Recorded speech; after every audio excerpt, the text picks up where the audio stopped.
Nahau. Jabo much time me not. Just before we start, I am going to say our preamble.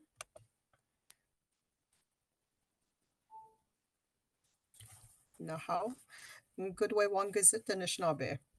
The bench get gisa the Nishnabin, a king, gibe the guan gada in it, munda minute or whatsoever. Skode, nibe, a ke, no den, gibe gadosto non, we knocked one mong, mumpishkak makong. The bench get gimme non, get twin dog work, the Nishnabin, one knocked on gin, and the Nishwaso kinomadwinan.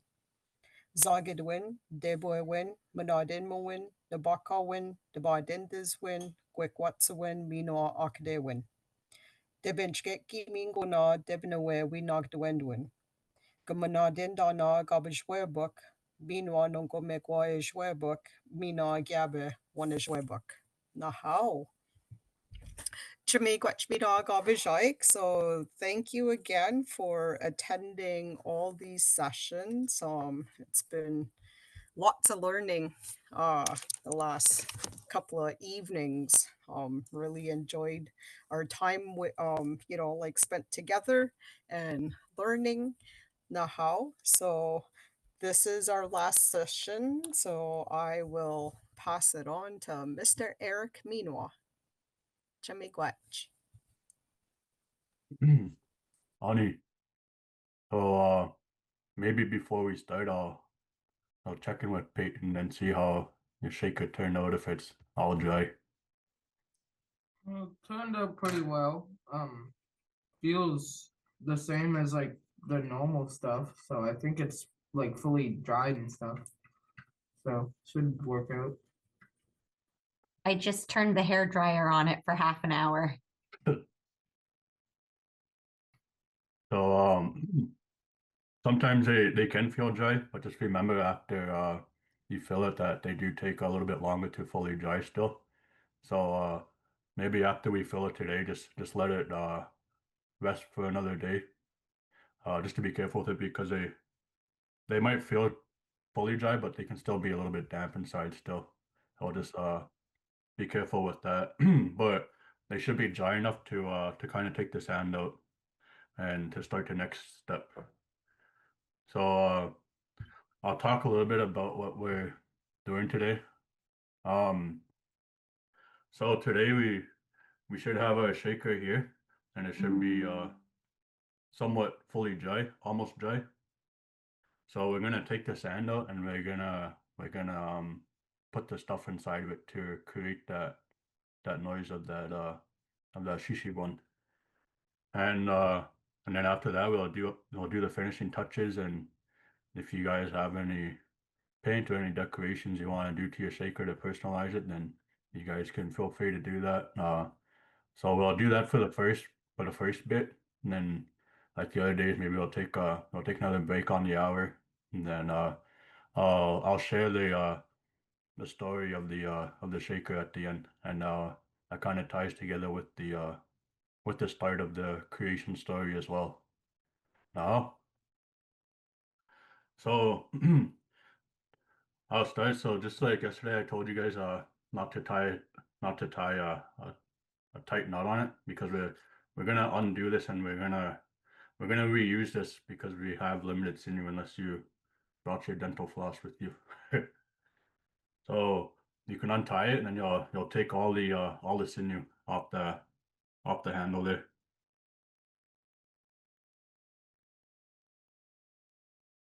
So I got all my sinew off here. So what I'm gonna do is I'm gonna take the handle and just be mindful that when you take this out, some sand might fall out. But you will kind of see that as it dried, it kept that shape of the handle. So that part is dry there now.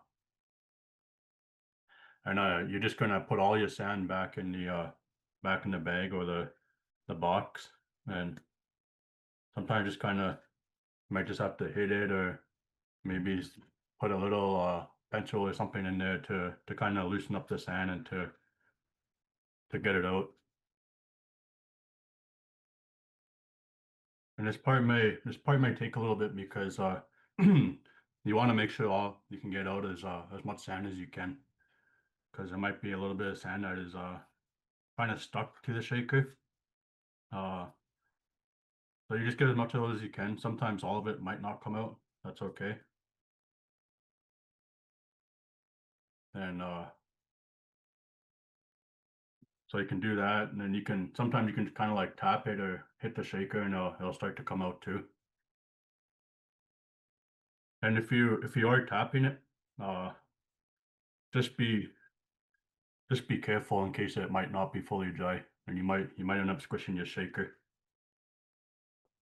Sometimes you'll kind of get to a point, and you can just it'll kind of come loose, and you can just start shaking it, and all the sand will start coming out. And I can feel mine. It's not fully dry; it's somewhat dry. But when it's fully dry, it'll be kind of hard. But I can kind of squish it a little bit, but it'll keep its shape. So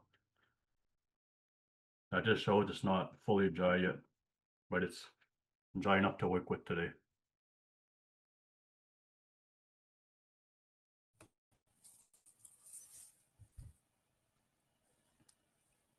So just on chat, I just put in bate. Bate. That means dry. Bate. But Bate. Minage żuszkie. Żuszkie. Which translates to sand, but in true translation, that would be like the earth is sliding.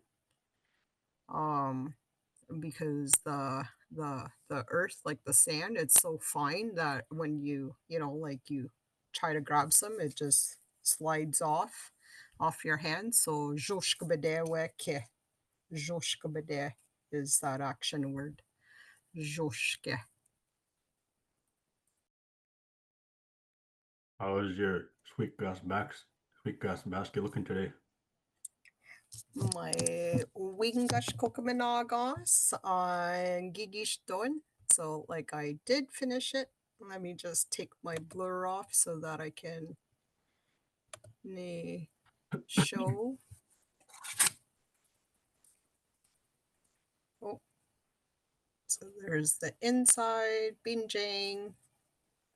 That's how high I made it. A nomming underneath.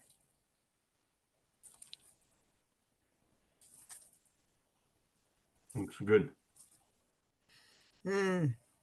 Shkike, medicine.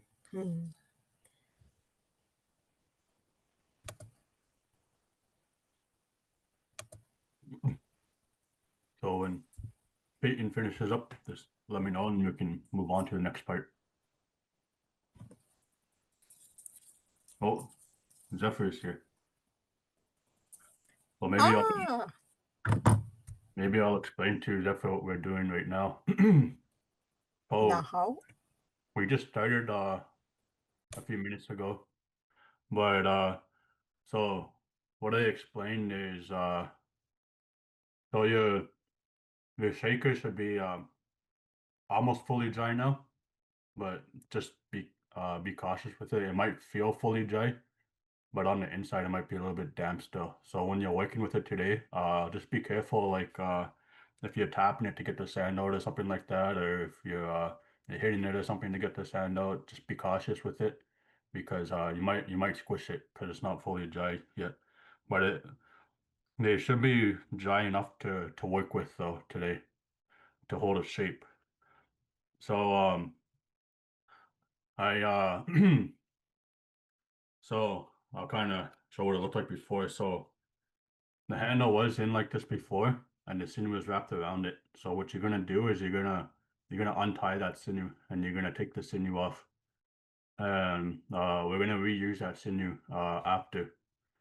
So once you take the handle off, you're gonna get your your bag of sand or a bowl or something, and you're gonna start to take that sand out. So it might be a little bit tough at first, but you can maybe put like a little stick in there, or you can get your maybe like a pencil or something like that, and just kind of poke at that sand to loosen it up. So you're gonna take out a little bit by little bit, then once you get to a certain point, you'll notice the sand will start to loosen up, and you can kind of start to shake it, or you can kind of tap it, and you'll just like tap it like that or something, or you can shake it, and most of the sand should start coming out. And you want to try and get most of the sand out. If not all the sand out comes out, that's completely okay too. But we're gonna be filling our shakers today. And like what I shared earlier, so for the first bit, we'll be doing the shakers, and we'll take a break on the hour again. And then after we're done with that, then I'll share a little bit about the story of that shaker, and where that shaker comes from, and how it kind of ties together with the beginning of the creation story. Well, so if you have any questions, just let me know. And just again, just to be cautious with your shaker, because it might not be fully dry yet.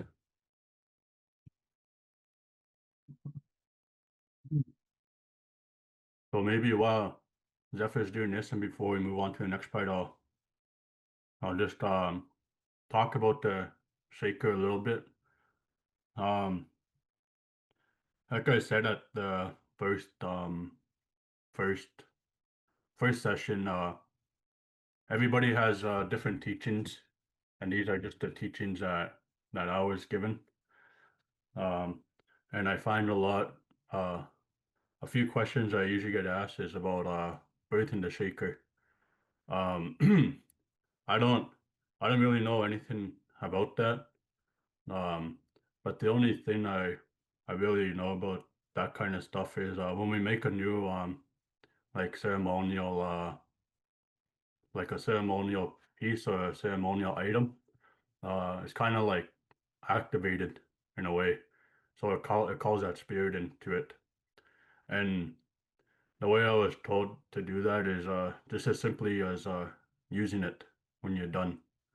So like sometimes for our drums, you can just as simply as sounding that drum, or if someone wants to get a pipe, simple as smoking that pipe for the first time, that will be enough to call that spirit in. But we do remember that once a year we do feast our bundles. So I usually do mine in February around the bare moon, because that's the time that spirit starts to wake up, because spirit sleeps for the winter. And with the first thunders, those thunders will wake up spirit, and those spirit will have to get back to work until it's time for them to go back to sleep when the snow comes. So it's around that time that the thunders come and that the ice starts to break up in the winter. That's usually the time when I feast my bundle. And sometimes you don't have to feast your entire bundle. It's up to you if you want to feast your entire bundle. But teaching shared to me on that through one of my teachers, were Marie Yeshkabuk. She shared that when she feasts hers, she'll just take one item from her bundle, and it's usually her pipe, and she'll put that out. She'll put that outside, and she'll feast it for a whole day and a whole night. And then that item from her bundle will carry the responsibility of bringing that food to all the other items in her bundle. So through that one item she feasts the whole bundle. So it's just little different teachings like that. That's the way I kind of do it. I'll usually take one item from my bundle, and I'll feast it around that time. Or you can feast it any time throughout the year you want. You can feast it in the summer, in the fall, in the winter, in the spring. Some people will feast theirs on the winter solstice, because that's the longest night of the year, and we believe that it kind of opens a doorway for spirit too. So that's also the time when we are closest to spirit, during the winter solstice. So it looks like Zephyr got all the sand out. So next part we're gonna do is you guys will have your little bags here, and you guys can start to put them in your shaker. You guys can test it out, see which sound you like the most. Maybe you like the sound of the BBs, or maybe you like the sound of the coin better, or the beads. And you don't have to put all of it in your shaker. You can put all of it in your shaker, so you can mix and match too. You can put maybe some beads in there and some corn in there, or maybe some BBs and some corn in there. Or you can just test it out. You can put all of it in there if you want to. So just mess around with it and see what sounds the best for you. And then when you put it in there, you just kind of shake it, grab it and just kind of shake it around, and you'll kind of get an idea of what it'll sound like. And you'll notice that all of them will sound different depending on what you put in there and how much you put in there. For me, I always kind of like the sound of corn the most. That's the one I always tend to use. So I'll put a little bit of the corn in there. And so I put about half the bag in there, and you can kind of hear it. Maybe I want a little bit more corn in there. Or maybe I don't want the corn in there. And I'll test out the BBs.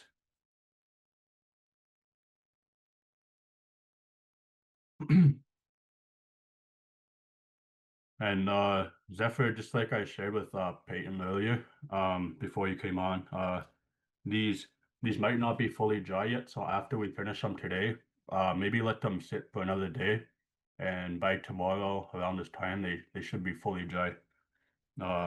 Just so you don't smush it or anything. Some BBs in there, and I think on this one I actually like the sound of the BBs more than what I usually use with the corn. So maybe I'll use the BBs this time.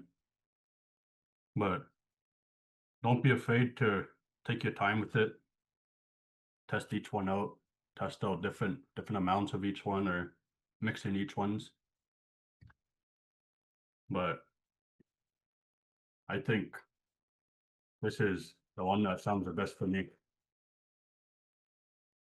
And like I said, it's like kind of making it to how you see fit. What might sound good to me might not sound good to you. So you kind of make it to what sounds good to you. And I guess I'll talk a little bit more about feasting them.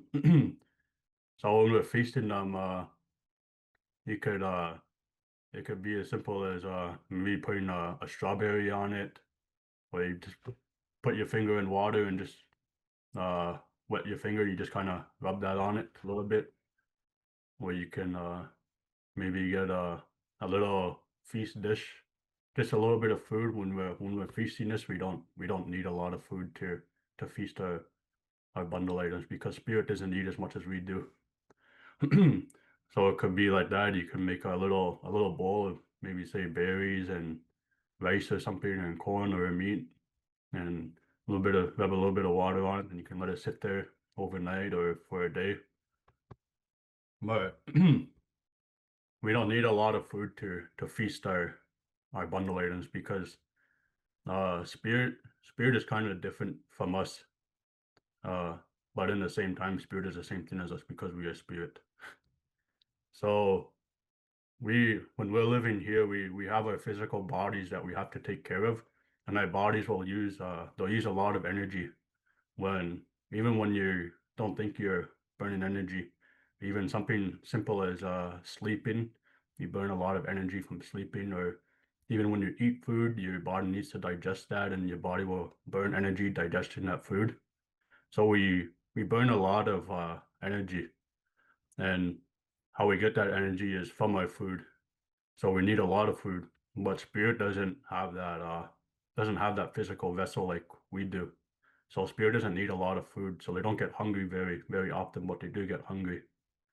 So when we feast it, we just use a little bit of food for them, because then we can sometimes overfeed them, and that might not be that good for them. So we usually just feast them like once or twice a year, and that's enough for spirit. That's enough to fill them up for the whole entire year. Whereas us, we feast ourselves in the morning, and by lunch or supper time, we're hungry again. So I'll let you guys mess around with that with the different materials to put inside your shaker, and if you guys are happy with what you got, then just let me know, or if you guys have any questions.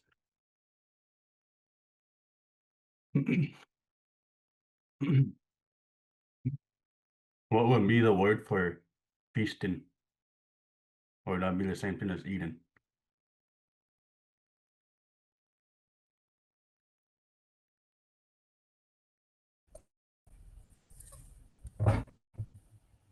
Feasting. I'm thinking of the word ne, the opposite of feasting. Kadeke.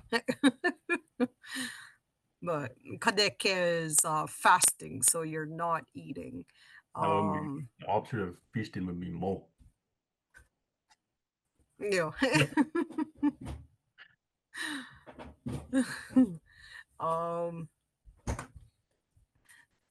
I think it would just be ne, like I want to say just wiesen, but I know there's a word for ne feasting, for like ne ceremonies, right? Ne, because they like ceremonial words are a little bit different to like everyday ne Nishnabemwin. So I'm looking in my dictionary, and it looks like it's weekwandoing or weekondoing. Weekondoing or weekwandoing. Weekwandoin, It's weekwandoin. like a feast or offering of a dish. Ne, so like it's similar to the word ne widokwa. Widokwa. I think that's the one I've It's heard. yeah, so like widokwa in English that would translate to ne, like playing with. But when we use that word in the Schnabemwed, that actually translates to you're sitting with someone and you're sharing teachings with each other. So like why they say Widokwa for playing in English is like when we go play with children, we're not really like just playing with them. It's like you're teaching them through play. So like let's say if you have like a toddler, Gadawido Kwawa, it's like you're sitting with that toddler, but you might be, like stacking blocks. So like the toddler doesn't know how to stack blocks. So like you're given that toddler teaching. So widokwa. And that's why I say, like I know there's a different word for the feasting compared to like everyday eating, like wisnada would be, like let's all eat together, like or commanding someone wisnen, you eat, yeah, so it's a different word for ceremonial wise gonna.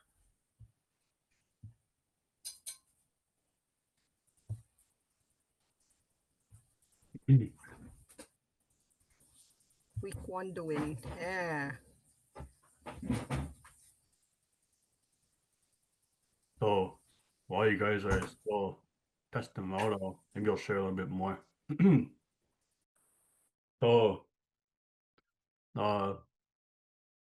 lots of people tend to think that I find some people might think lowly of shakers, but to me these are my favorite well, I can't say favorite, they're all my favorites.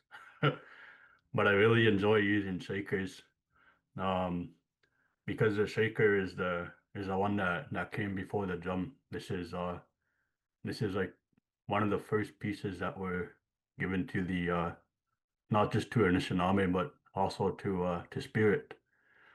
And we have lots of different drums we use. Even at powwows, we use our big drums or our hand drums, and then we look at our lodges and we use lots of more kinds of drums. Like in our Meday lodges, we have our water drums, which would be our little boy water drums or our grandfather water drums. And then even in other lodges, they'll use those big drums or those double-sided drums, those or guitar drums, or they'll use little kettle drums, or even when we look at the Haudenosaunee, they have their water drums too.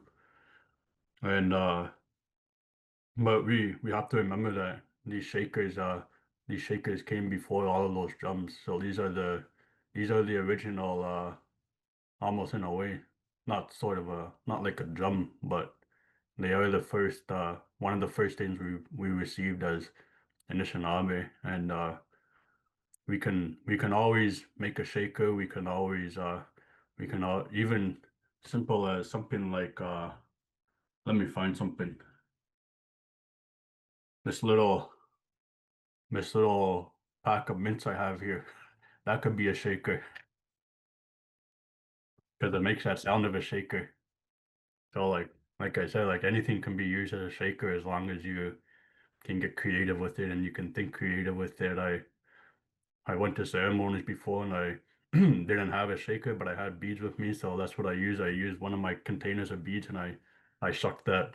I started shaking that little container of beads. That's what I use as my shaker. So shakers, you can get as creative as you want with shakers, just as long as it's creating that sound.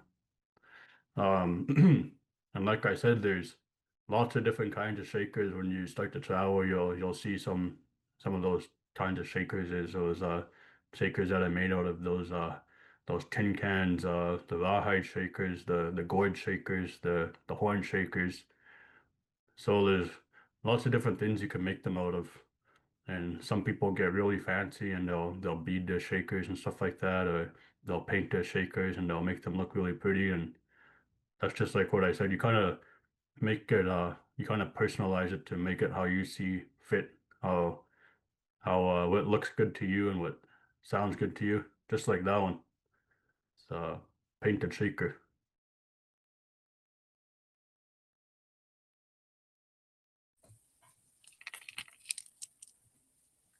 So this one's been kind of used a lot.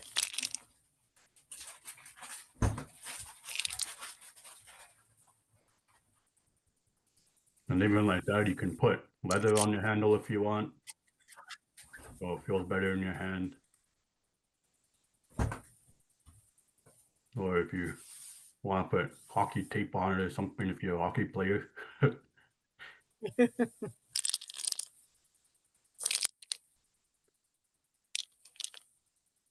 Even the handles, you can get creative with the handles too. Like this is one of my favorite shakers, and the snake is my helper, and that's what I have painted on here. Is here's a snake. So like this one, this is also rawhide too, and they all make different sounds. Or just like this one. This one was given to me at ceremonies last year, and this one has a leather handle with fringes on the bottom. So if that's something you want to look into doing after, that's what you can do. You can dress it up however you see fit, or maybe like this one has a little eagle feather on it. If you have a feather that was maybe gifted to you or something, and you want to put it on your shaker, you feel free to put your feather on your shaker.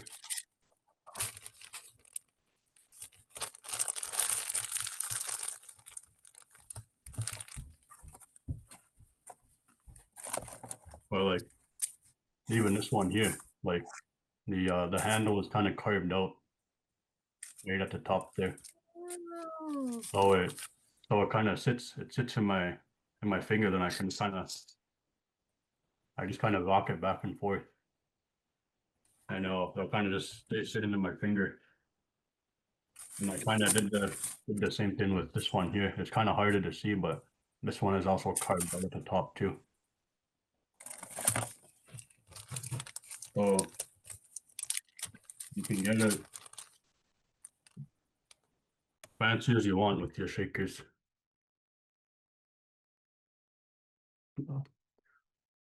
Maybe I'll check in with Peyton and Zephyr, see how you guys are doing. Peyton's all ready to go. He has got it all filled with BBs and corn and the sound he likes. Awesome. How about you, Zephyr? How's your shaker turning out?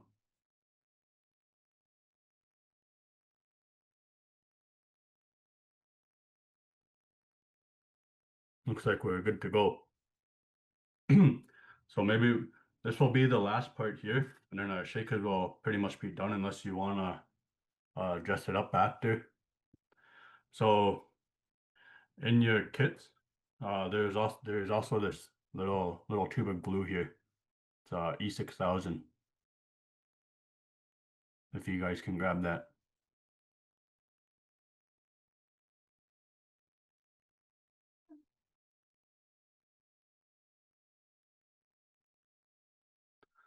So when you unscrew it, there'll be a little point on the cap.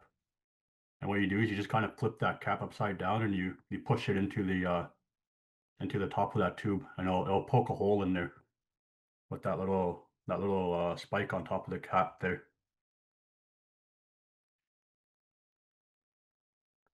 And this glue is once it dries, it won't come off anything. So it'll keep your shaker in place. And this is what I like to use to make sure my shakers last for a long time. But just to be careful, try not to get it on your clothes or anything like that, or maybe if you have a table there, trying to get it on the table or put a paper down or something. Because if it gets on there and it dries, it's going to be really hard to get it off after.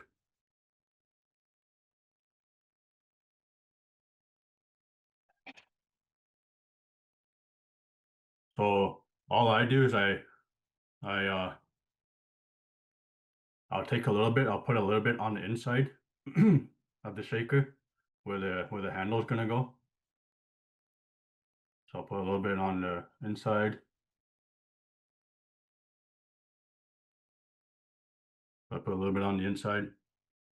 And then right at the end of my handle, I'll put a little bit on the end of my handle too. So I'll just kind of go around the handle.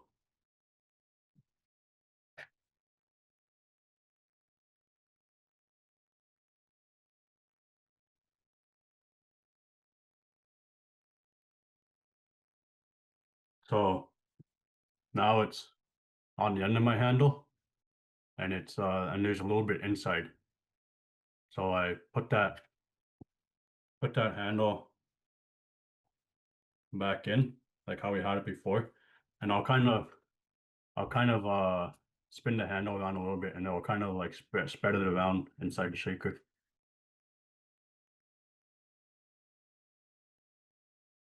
And it will start to dry after about 15-20 minutes, but it will take about a full 24 hours for it to fully set in.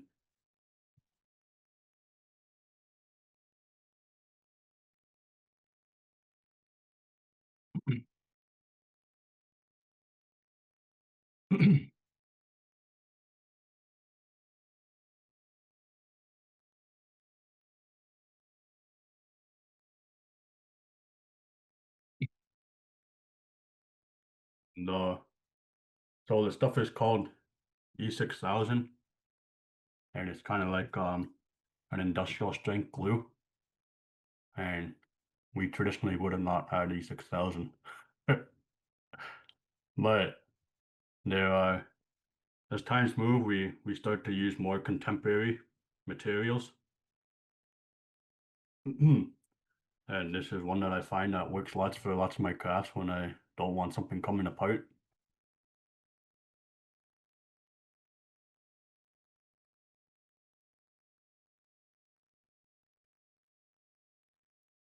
So when you guys are ready for the next step after you got your hand all back in there, just give me a little thumbs up or something.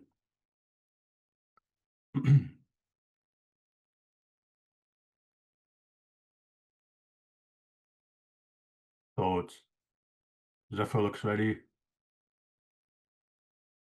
Okay, so this will kind of be the last part here. So you're gonna grab your sinew you used yesterday, the long piece. And I like to leave a little tail at the end to tie it off. So I'll kind of pinch that there, and I'll grab this and I'll start wrapping it around. And when you wrap it around, you'll go all the way to the bottom and you'll go all the way back up, and you kind of wrap it as tight as you possibly can wrap it. And that will hold, even this part here will hold it in there really, like, good enough, but the glue is just to make it extra secure, so it will last a long time if this ever ends up untying or loosens up or something like that. So I'm wrapping mine as hard and as tight as I can possibly wrap it. So I used about that full length that came in with the kit to wrap it around, and that is the perfect amount for mine. And then once you do that, you'll just knot it really tight about 3 or 4 times so it doesn't come off.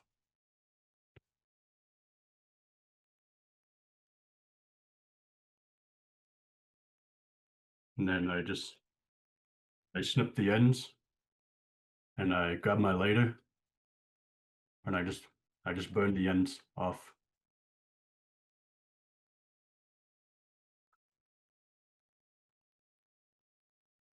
So then you can kind of see it right there after I burnt the end off that I snipped off.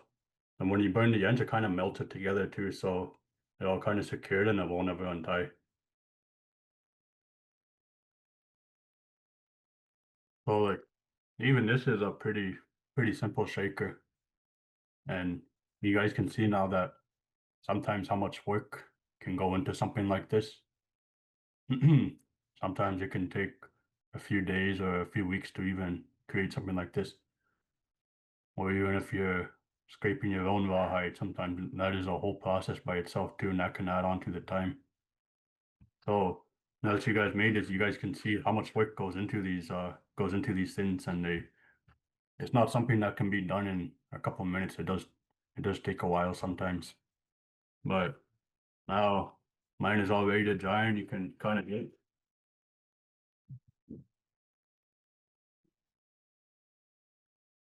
So it's all dry now, and if you guys are done, maybe we'll take a break. So it is 1:52. Maybe we'll come back just shortly after 7. No?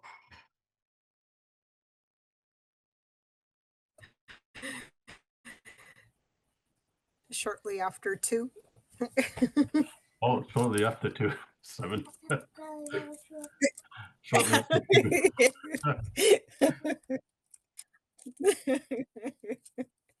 Yeah, so maybe come back at 7:05 or Yep. 7:02, 7:03.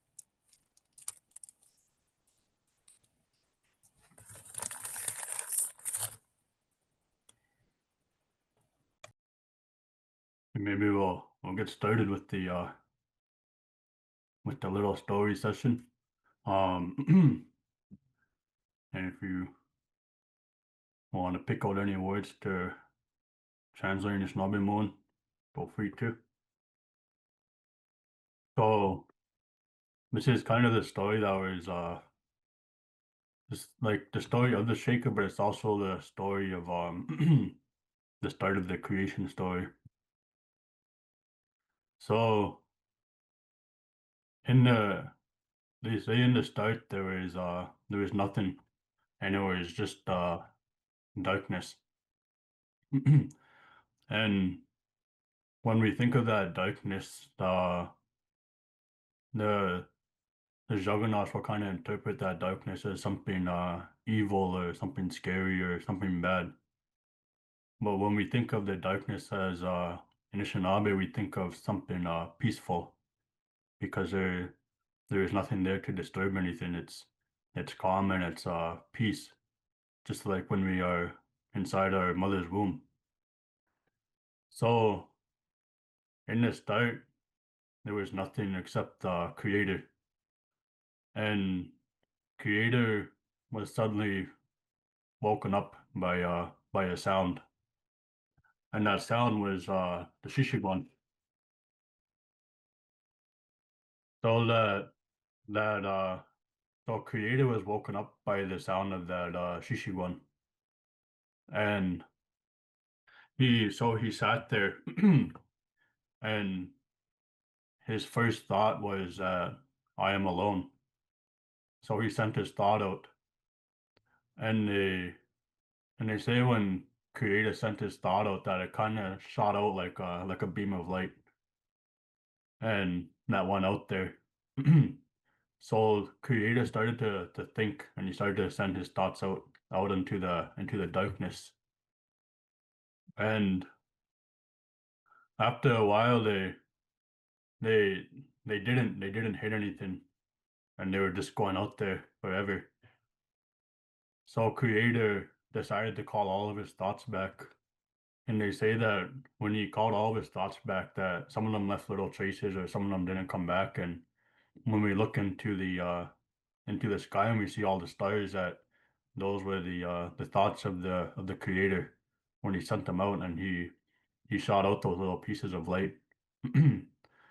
So Creator called all of his thoughts back, and then they kind of hit him, and that he was alone. So they say the first thing he did was he created that light. So Creator started to create something, and he made the sun. And I talked with some of my friends and some of my teachers, and they kind of look at that as the first ceremony, and we look at that as a fire lighting ceremony, and that's kind of what Creator did. He made that fire in the sky. And just like if you go to any of our ceremonies, you'll kind of see that fire lighting ceremony, and that's usually the first thing that will happen is that fire. And just like kind of goes back to before, everything we do, we kind of imitate creation. So we make that fire, and that's what opens that doorway for the spirits, like what I shared in that fire teaching. So the Creator made the sun, and then along with that, he started to make other pieces of creation. So he made the moon, and then he made the earth here, Struckmikwa. And he started to slowly add on to his pieces of creation. And the first pieces on the earth was the stone, sin. And that's why we refer to them as our grandfathers and our grandmothers, because they are the first ones here, and they're also the oldest ones here. And when we talk about them, we look to them as helpers and teachers, because they have seen the oldest parts of creation. They've seen the birds come down. They've seen the plants and the fishes come down. They've seen the first man walk, original man. So they've seen lots of the older parts of creation. And then slowly Creator started to add on to that, and he started to make the bird and stuff like that. And then later on, that's when we were the last ones to come down here, the humans. And he made 4 of us, and we each walked in different directions, just like what I shared in that original man story. And we were the last ones to leave the Creator's side, and he gave us each gifts. And for us, the gift he gave was spirituality, to connect with that spirit, because he saw how much we cared for the Creator, and we were sad to leave his side. So he gave each of us gifts, and that's the gift that the red man carries, is is that gift of spirit. So we continue to do our ceremonies and to continue using our shakers and our drums and our whistles, and we continue to use our tobacco because we carry that gift of spirituality. And that's kind of where that that shaker came from. It's that first sound of creation that woke up the creator. And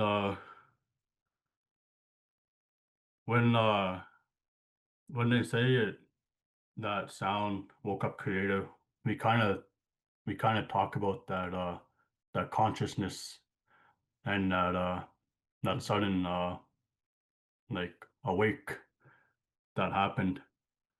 And that's kind of what that shaker represents. It represents that thought of the creator. It represents that consciousness. It represents that first sound of creation. And that's why I say when we use these shakers, they are the oldest. They're one of the oldest parts because they go back to the start of the creation story. And these shakers came before all of our other ceremonial items. They came before our drums. They came before our pipes. They came before lots of our songs and our dances. So those shakers came from the start. And when we look at other parts of our creation and our relatives, and we acknowledge them, our grandfathers and our grandmothers, we acknowledge that lineage, because in the end, that lineage will always end up going back to creator, or what we call him a Gajem Nedo. So we acknowledge that lineage back to the creator, and that is where we all came from.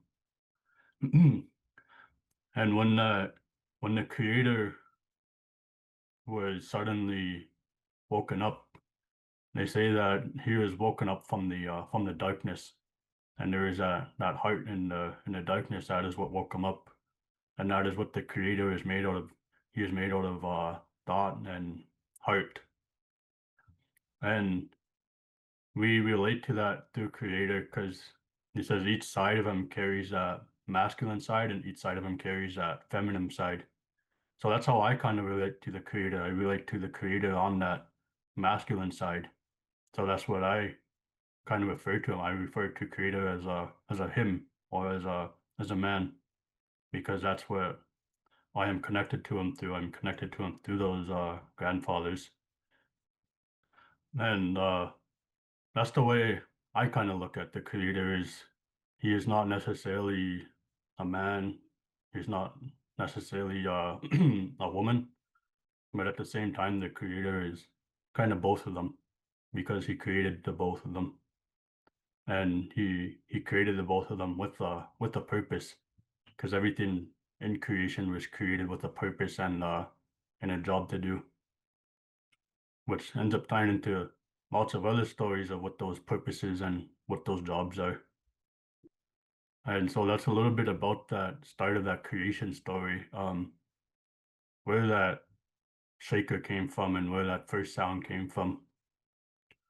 And I remember one time I was sitting in the lodge at ceremonies, and one of the elders there, he when he was younger, he worked with a lot of scientists.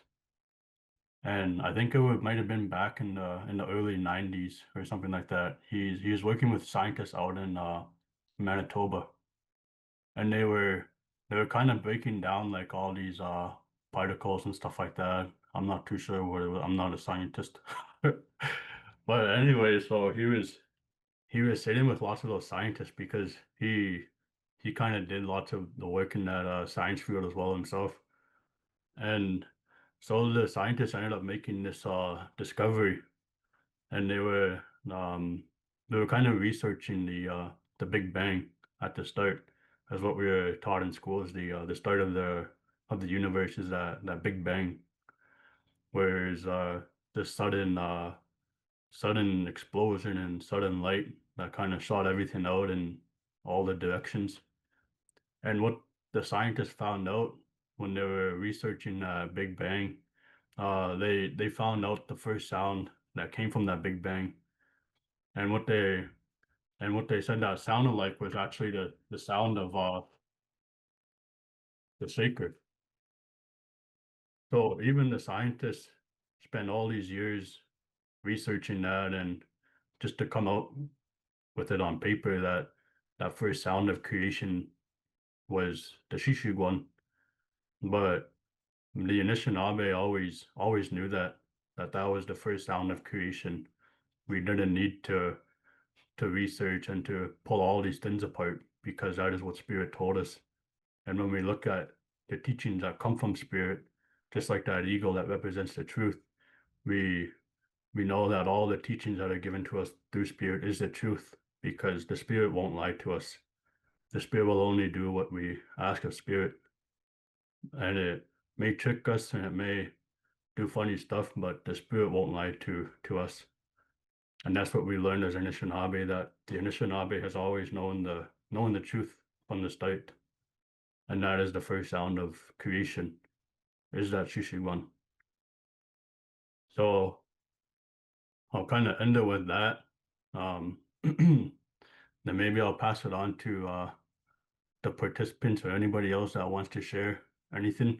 Maybe we'll have a little sharing circle before we close this out. So the person on my right is Peyton. Thank you. I had a great time making this thing and learning about like the fires and like everything that you've been talking about. It's pretty interesting to learn this stuff since I didn't really know that much at the start. Thank you. Very much. Miss Cynthia. Ani. Yeah, so I just wanted just to say like Chimigwech for like those fighter teachings and just talking about like the men's role and like the women's, well, a little bit about the women's role, like for me, I don't know a lot about like those fire teachings because that's not my role, right? So yeah, so I just want to say Chimigwech, and it's always nice to hear the creation story, like from different people, because like they say, like lots of things were happening during that time, like the beginning of creation. So it's really nice to hear Minogue, and also letting me, throw in some Nishnabim when, throughout your sessions. And hopefully, like some of the participants did learn, like some of that Nishnabim when that was brought out from your sessions. I just want to say Chimi Gwach, Eric. Very much. Zephyr. Very much. So Zephyr just put in chat. My chat keeps moving on me. The set of classes has been very informing, and I am happy to now have a shaker to complement my drum. Aw, astonishing. As well as now knowing more about the sacred fire teachings and original man teachings. Miigwech for all the knowledge you have shared, Eric. Very much. So that's what. Lastly, Eva. Yeah, it's just been really nice to listen in, and me and my teammate, we were taking turns kind of supporting throughout the few nights, but yeah, it's been really good to learn and listen in, and I agree with Cynthia when she says that I don't hear those teaching very much because I always just hear the water keeper teachings as a woman. So I appreciate it, and thanks for having me and my team. Very much. Maybe close it out, and maybe I'll sing a song for you guys. I'll just ask the recording to stop in a bit because it is a loud song. But Nahal. but I'm grateful to share with you guys the little bit that I know. Like there's a lot that even sometimes the little tiny basic things, there's a lot of teachings that go behind them, just like the shaker. There's a whole creation story that goes behind the shaker. And as simple as something like lighting a fire, there's a lot of teachings and a lot of stories that go just behind lighting that fire, just like when the creator made the sun, and when the original man walked west and he met all of his relatives and he came across that firekeeper and the 4 children he had. There's a lot of teachings, and not just teachings, but there's also songs that go with it. There's ceremonies that go with it. There's lots of other ceremonial items that go with those stories as well, that represent those stories and that carry the spirit of those stories, because all these stories, they have spirit in them, and those spirits here will hear you talking about them, and they'll be grateful that you pass these on. And this is a little bit that I know, and everything that you caught, you guys are able to pass that on to people that you know. So with that, I say me and Nahau. Chimmy Gwachbina, Eric.